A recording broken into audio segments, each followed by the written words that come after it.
Hi everybody. I'm sure some of you also got so excited about the concept of NLP as I got excited when I heard about this, when I came to know about this concept end of 1990s. So what is the interface between the mind and the brain? I call it as an intellect. In the Indian languages, there is a common word which is identical in all the Indian languages, which is called a buddhi. B-U-D-D-H-I, buddhi. Buddhi is that power to discriminate between what is good and what is bad, who is good and who is bad. That characteristic or that ability, that quality in you, that power in you to decide, should I do this or should I do this? That's called a buddhi.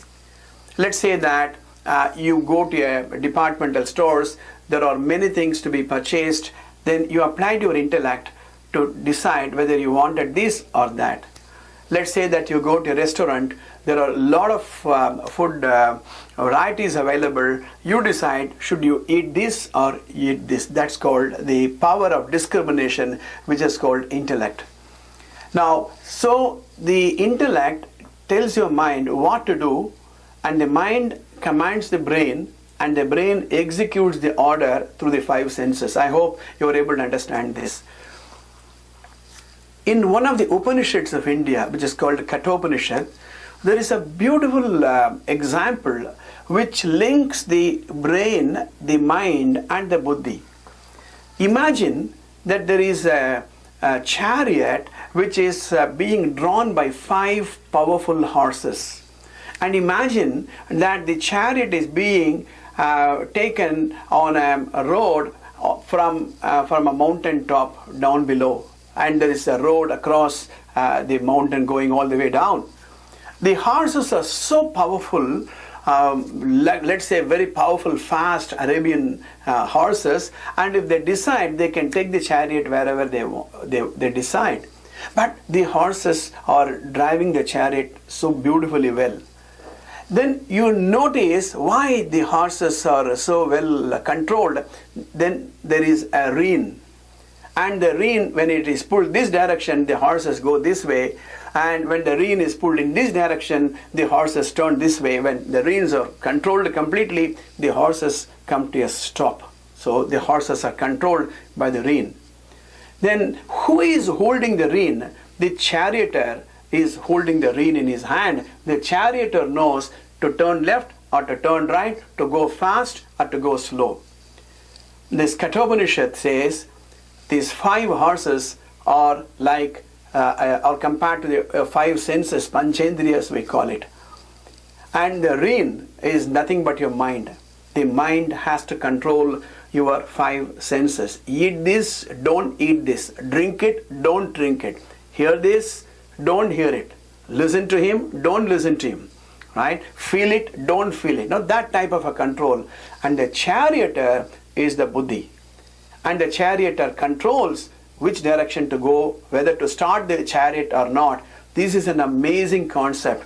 And in the last several years, nearly 15 years, I've been talking about NLP. I thought this comparison of the intellect, the mind and the brain is very relevant to understand the principles of NLP. Now, I want to demonstrate to you that your behavior is controlled by the mind.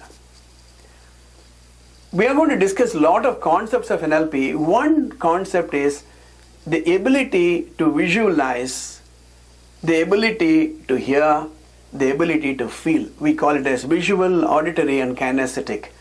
If the 5 senses can be controlled, if the 5 senses can be influenced by your ability to see, hear, and feel, then it engages itself in some activity. Let's see this example. Think of a lemon. What happens? Right? Nothing happens. Spell the word lemon, L-E-M-O-N. Right? Now, visualize a lemon. Visualize a lemon in its original color, an yellow color, right? And visualize an yellow lemon inside a fridge. Imagine that it is a hot summer day, it's noon, and you have been working very hard in the market, meeting clients, customers, and you are very hungry, very tired. You feel very thirsty. You come home, open a fridge, and this lemon is there. Visualize you are opening the refrigerator. You touch the lemon, feel the lemon in the hand. It weighs some grams. Touch the lemon, it is very cold. You are very thirsty. You are very tired. You want to drink something to quench your thirst. You take this lemon, visualize, you put it on a dining table, take a knife, cut it, then you take a bottle of water from the fridge, pour it in a tumbler, squeeze the lemon, add some sugar or salt to your taste, or if you have soda, do that, and you see the lemon water effervescence, take it very near to your mouth. Now, how many of you experience saliva? When I give this episode in my classes, many experience, yes, I had this. Now, when I mentioned lemon, it never made any difference in your mind. Lemon, that's it. But when I took you through an experience of thirst, when I recalled to your mind, constructed a visual, constructed picture in your mind, and made you to feel that you are really thirsty, then I led you into your room, visualized the refrigerator, taking the lemon in your hand and cutting it. If I had engaged your mind, if I did not engage your mind, you would not have salivated. If I had engaged your mind, and if you had also participated in this exercise, right, you would have salivated. Now, this is how the mind controls the mind, and the mind controls the brain, and the brain controls the various activities that we do. NLP is an amazing concept. It decides the quality of your life, the way you interact, the way you develop rapport with people, the way you visualize your goal, the energy that you get, the resources that you mobilize, and the people you meet, and the mental and physical energy is a function of how powerful your intellect is, how your intellect is guiding your mind, and how your mind is engaging you into activities.